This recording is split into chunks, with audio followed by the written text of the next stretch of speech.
Welcome to TalkNorth.com. Thanks to our longtime producer, Brandon Morton. Please download before you listen. If you'd like to advertise with us, you can reach us at talknorthpodcast@gmail.com. And please follow us on Twitter at TalkNorthPod. 2 promo codes to be aware of. BiteSquad.com. Use the promo code TalkNorth to get your first delivery free.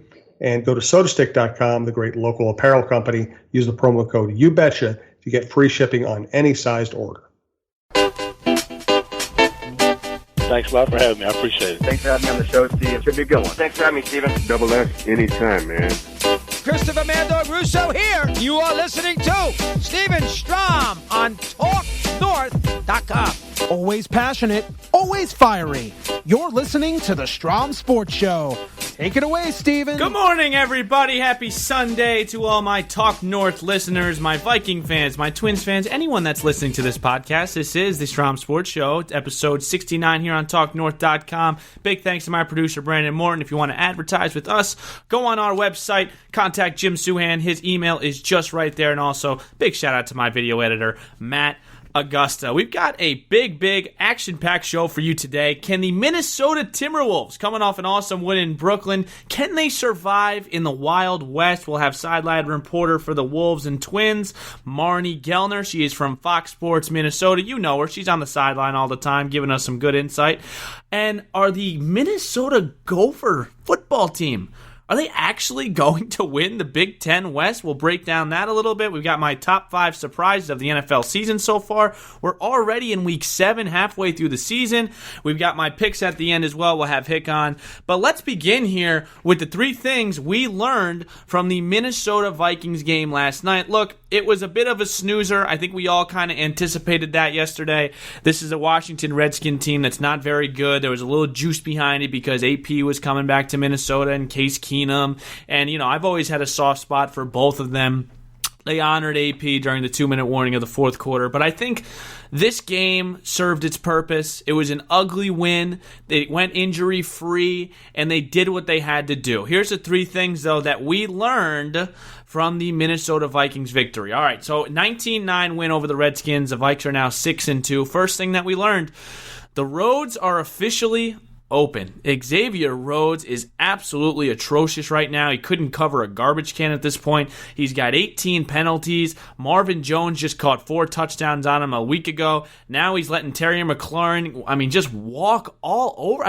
I remember when Rhodes was in the prime of his career, which is crazy to say because they signed him to that lucrative long deal. But I remember when Xavier Rhodes was at his top of his game, he was shutting down Odell Beckham. He was shutting down Julio Jones. Quarterbacks wouldn't dare to throw his way. Now, Case Keenum, wherever Xavier Rhodes is lined up, he's going to that wide receiver. He has been awful, and this is the one concern that I have. The offensive line obviously is a concern, but they played better. But the secondary of the Vikings is now becoming a little problematic. You've got Xavier Rhodes, who is your number 1 corner, and they're kind of thin in that position. I don't know how you feel about Mike Hughes. I don't know about how you feel about Mackenzie Alexander. I like what I've seen from Trey Waynes. He's been the most consistent guy. But Xavier Rhodes, man, the roads are open. At one point, he was selling those shirts. Roads are closed, man. It must be construction for the last year because they have been wide open. That's the first thing that we learned from yesterday. Second one. This is actually something that I actually learned. The Vikings did not punt the ball a single time on Thursday. And that's the first time the Vikings have not punted in a game since week 6 of 2004 in a 38-31 win over the Saints. Now, this is kind of misleading when you first read this. Oh, they didn't punt, so that maybe means what? That they turned the ball over or they're, fumbles and interceptions, and that's why there's no punts. Well, the only turnover was Stephon Diggs, which was earlier in the game on the first drive where he fumbles.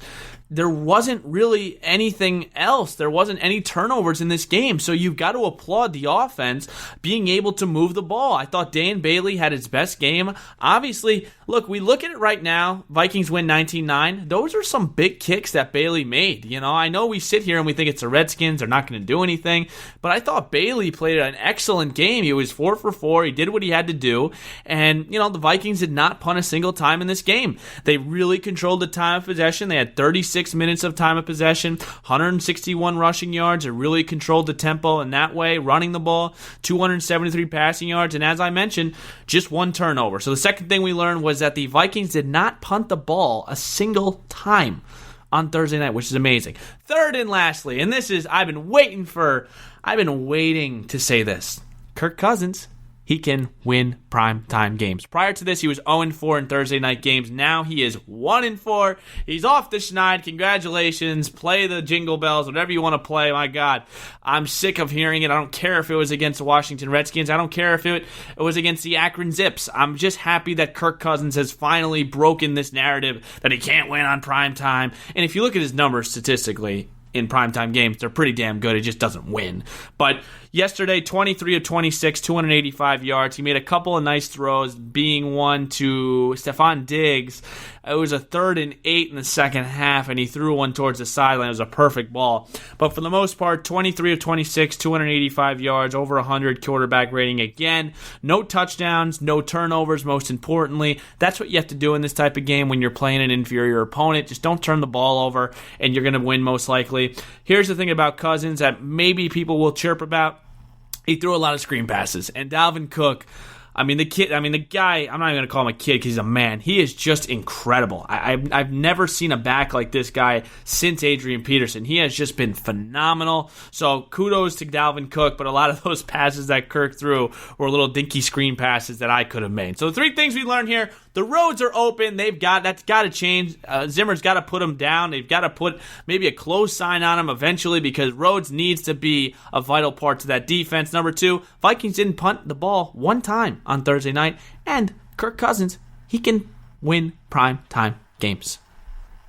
All right, let's segue to this. We're about halfway through the NFL season, believe it or not. Week 8 has just concluded, so I wanted to get into my top 5 surprises so far this year. We're halfway through the season, so let's do this thing. Let's cue the music. Strom's top 5 NFL surprises. All right, let's start from the top here.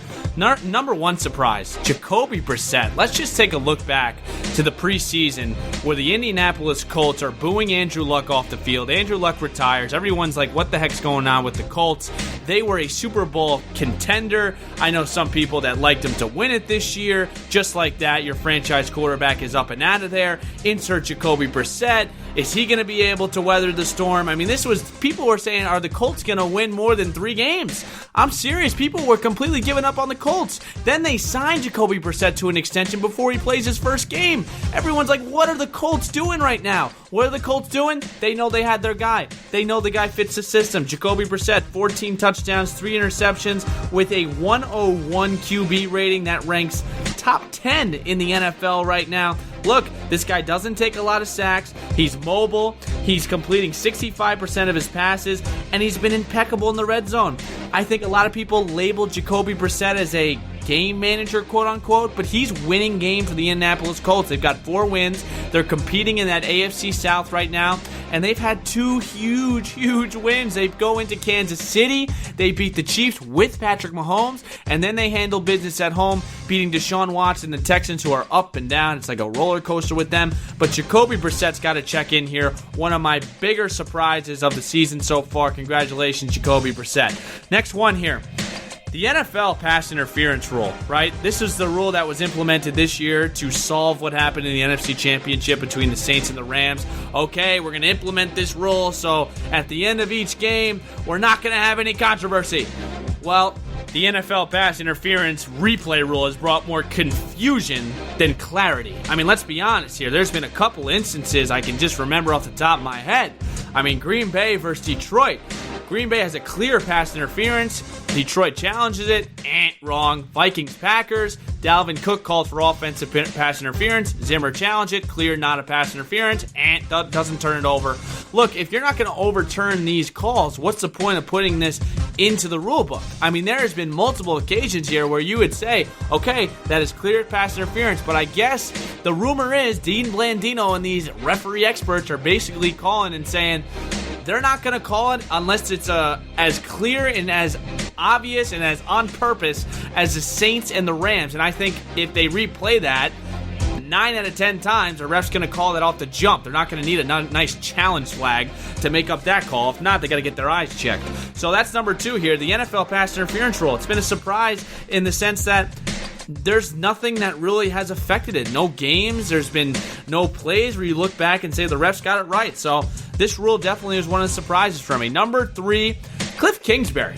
Okay, Cliff Kingsbury with arguably, you could probably say the 3rd worst roster, is 3-3 with the Arizona Cardinals, and I understand they beat the Giants, they beat the Bengals, they beat the Falcons, but you know what that means? They're not as bad as them, which means they're not a bad team.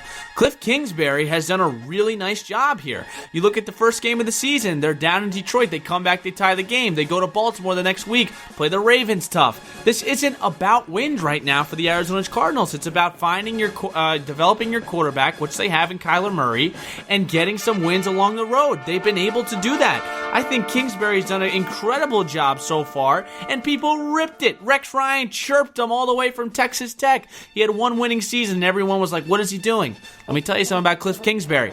He's an offensive guru, okay? He's on the level of Lincoln Riley. He's from the descendant of Mike Leach, Dana Holgerson, Lincoln Riley. Those guys all have, their minds offensively are light years ahead of some of these dudes in the NFL, and I've been preaching that. And I hate when people like Rex Ryan, who hasn't watched one game at Texas Tech, wants to make a judgment on a coach. And during the preseason when Arizona struggled, he's like, no chances air raid offense works. The NFL, it's a different league. No way it works. I hope it fails. But you know what? There's a reason why Rex is still watching Cliff Kingsbury win games as he's 3-3. Next one, the backup quarterbacks. This could be number 1 on my list.